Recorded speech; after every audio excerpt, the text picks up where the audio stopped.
Hello gamer fans, it's the Gamer Fox and welcome to this Minecraft tutorial on villager breeding in Minecraft 1.16.2 and up. In the fourth episode of my Minecraft survival series, I created the two buildings you can see behind me, one of which is a villager breeder and one of which is a villager trading hall. Now, as part of the video, I did stop at one point and talk about some changes that I've made to the setup of the villager breeder to make it work again in Minecraft 1.16.2, as there were some changes that broke previous versions of the breeder. But I cut that out from the video due to time, but I did feel that what the changes were and how it impacts villager breeding were important to go over, so I'm making this little supplemental tutorial so we can talk about it. So let's get out of this survival world and into a creative world so we can look at some of the differences in villager breeding setups and what we have to do to make them work in 1.16.2 and above. This is a kind of a test version of what I built in my survival world that I had worked on in a creative world before. And I'm going to talk about the evolution of how I got to that particular setup. This is a version of ImpulseSV's breeder that I built in a 1.15.2 survival world. And this particular version, while it's fairly accurate to what ImpulseSV did, it does not work because of these wood planks. I was actually covering up the beds. I was giving myself a platform to walk in here, but unfortunately, it covers the bed, so it won't work. Let me show you why. I have my villagers in here, and I'm going to share some carrots with them, which should get them started on the breeding process. They'll take those carrots, but they're not going to go ahead and do that, basically because now you have them hearts, which is good. We want the hearts, but the next problem is you'll see the hearts will turn to anger particles, and that is because of the wood planks. The beds are covered, so even though they look like they're going to be breeding, yep, there they are. There's the anger particles because the beds are covered. The babies can't jump on the beds, so this particular setup does not work. Here's a corrected version of the same villager breeder here, and this is just without the wood planks, leaving the air above the beds open. Now, the one problem that I did have with this particular setup was that every once in a while, the villagers during a day-night cycle would go to bed and then wake up and sometimes be standing on the beds incorrectly, which is why I put these extra trapdoors to prevent them from doing that. And that worked in 1.15.2.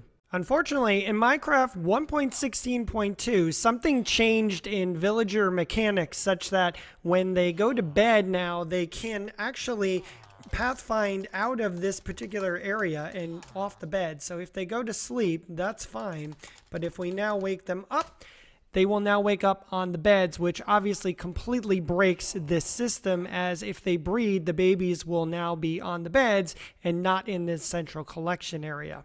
The fix for this in 1.16.2 is to surround your villagers with trapdoors in this configuration. This way they are trapped in this area. They cannot move from this area because of the trapdoors, but because trapdoors are not considered solid blocks, they feel like the spaces above the beds are open. You need two open air blocks above the beds, so this achieves that. And even if they do go to bed at night, they can sleep on the beds, which is fine, and then when they wake up the next day, they are back in the middle. They do not stand over the beds anymore. If you throw them sets of carrots, they should share those carrots, and they should now start getting the hearts. And unlike the original villager breeder that I had, which you get the anger particles, this time, there we go. I can hear it, and we have successfully bred a baby. So this is the way that you can assure your villagers will stay in the middle. You can have the babies drop down underneath, and you can make sure that you have open air over your beds. Now, I was just showing the version of the breeder that I built in my survival world video. This is just a stripped down version of what the breeder looks like without the house around it. And it's just a very, very simple configuration. And as you can see, it works perfectly. We have a baby bred. So this is, I mean, you can build it as simply as this. I happen to want to build it inside of a house to protect the villagers because I was in a survival world. If you don't really need to care about that, this is definitely another version of it that you can use. But very simply, this is what the design looks like. 8 trapdoors around your villagers who are in the middle. Make sure that they can find the beds and pathfind to those. And then you also want a storage or a collection system for the babies once they're bred. As I was doing some research into fixing the ImpulseSV designs, I did look at RayWorks villager breeder systems, and RayWorks has a wonderful system which really is accommodating for a huge, almost industrial-sized type of villager breeding farm if you want. And this is the design that is from the RayWorks video if you happen to see it. And this design actually works pretty well, but I have noticed that in Minecraft 16.2 and above, this design does not work either. What I have seen in my tests with this particular design of the breeder is that when I give the villagers carrots, they simply take the carrots and drop them below. As they tried to trade, they just drop them and they don't actually breed. Why that is, I'm not entirely sure, but that is what happens in this particular design of the breeder. So I made an adjusted version of the breeder using the trapdoor design and then having to rechange the way that they pathfind up to the beds.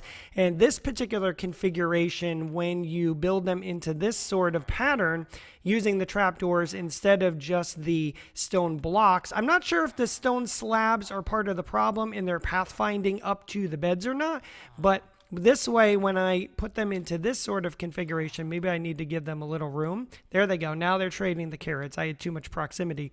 But we now should get the hearts. There they go.